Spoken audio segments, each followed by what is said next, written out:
25 साल पहले धोखे से थोपे गए युद्ध का नाम है करगिल युद्ध, जिसमें पाकिस्तान की करतूत को दुनिया ने देखा था। यह दूसरी बात है कि भारत के पराक्रम के आगे पाकिस्तान की एक न चली और उस करगिल युद्ध में पाकिस्तान को मुंह की खानी पड़ी।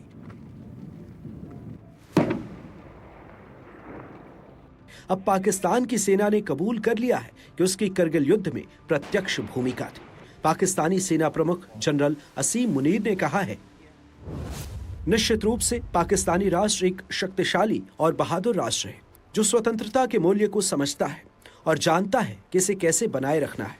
1948, 1965, 1971 पाकिस्तान और भारत के बीच करगिल युद्ध या सियाचिन में युद्ध, हजारों लोगों ने अपने जीवन का सर्वोच्च बलिदान दिया और देश की सुरक्षा के लिए शहीद हो गए।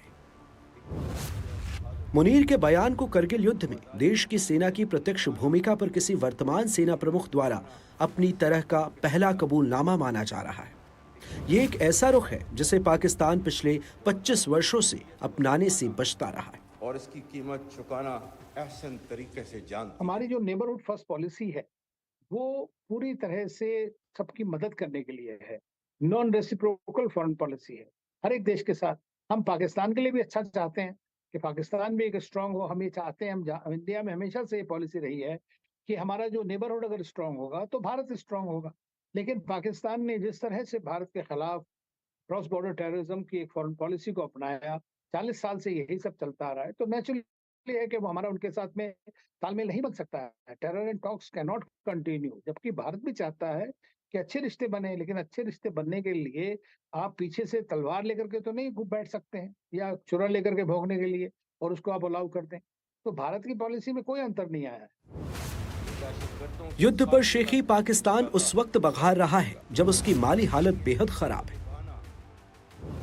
पाकिस्तान में 2022 की बाढ़ ने सब कुछ बर्बाद कर दिया, जिसके कारण उसका विकास दर 1.7% पर पहुंच गया। उस पर से बढ़ती आबादी ने पाकिस्तान का बेड़ा गर्क कर रखा है। संयुक्त राष्ट्र के पूर्वानुमान के मुताबिक अगर पाकिस्तान की आबादी यूं ही बढ़ती रही तो जल्द ही अमेरिका और इंडोनेशिया को पीछे छोड़कर दुनिया में तीसरी सबसे बड़ी आबादी वाला देश बन जाएगा। आज पाकिस्तान पर विदेशी कर्ज 126 बिलियन डॉलर से अधिक हो गया है। वहीं तेजी से बढ़ती महंगाई, घटते विदेशी भंडार और बढ़ते वित्तीय दबाव ने अर्थव्यवस्था को जर्जर कर दिया है। सबसे बड़ा कारण आर्थिक स्थिति, बिगड़ती हुई आर्थिक स्थिति तो है ही, फिर उसके अलावा ये भी है कि वहां के ऊपर आतंकवाद एक बड़ी समस्या बन गया।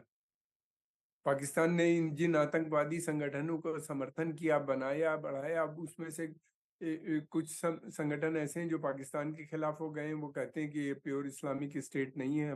अब इकोनॉमिक स्थिति खराब है।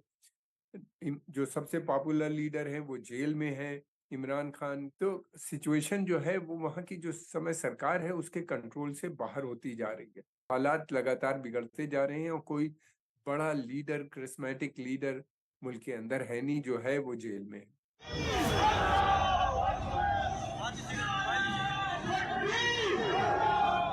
भयंकर गरीबी और खराब माली हालत का असर पाकिस्तानी कब्जे वाले कश्मीर पर भी दिखता है। इसलिए वहां के लोगों को रक्षा मंत्री राजनाथ सिंह ने भारत के साथ आने का खुला निमंत्रण दे दिया। अभी हाल में ही एक हलफनामा कोर्ट में देते हुए वहां के एडिशनल सॉलिसिटर जनरल ने यह कहा कि पीओके ये फॉरेन लैंड है। मैं पीओके के लोगों से कहना चाहता हूं, पाकिस्तान के लोग आपको फॉरेनर मानते हैं, आपको विदेशी मानते हैं, लेकिन भारत के लोग आपको विदेशी नहीं मानते हैं। पीओके के लोगों को हम अपना मानते हैं। आइए हमारे साथ आइए। आज पाकिस्तान के अलग अलग इलाकों में इतना असंतोष छाया हुआ है कि पाकिस्तान के टुकड़े टुकड़े होने का खतरा मंडरा रहा है। अपने साथ सौतेले व्यवहार के कारण पाकिस्तान के कब्जे वाले कश्मीर में लगातार विरोध हो रहा है। बलूचिस्तान से आए दिन होते धमाके और पाकिस्तानी सरकार की तरफ से कोई ध्यान न दिए जाने से वो भी इलाका पाकिस्तान से अलग होना चाहता है। सिंध में भी जबरन उर्दू थोपने और संसाधनों में भेदभाव के कारण वहां के लोग भी सिंधु देश की मांग कर रहे हैं। उसी तरह गिलगिट बाल्टिस्तान में भी अलग होने के लिए आंदोलन लगातार चल रहा है। आखिर इतने असंतोष के बीच पाकिस्तान का बेड़ा कैसे पार हो सकता है? एनडीटीवी इंडिया की रिपोर्ट।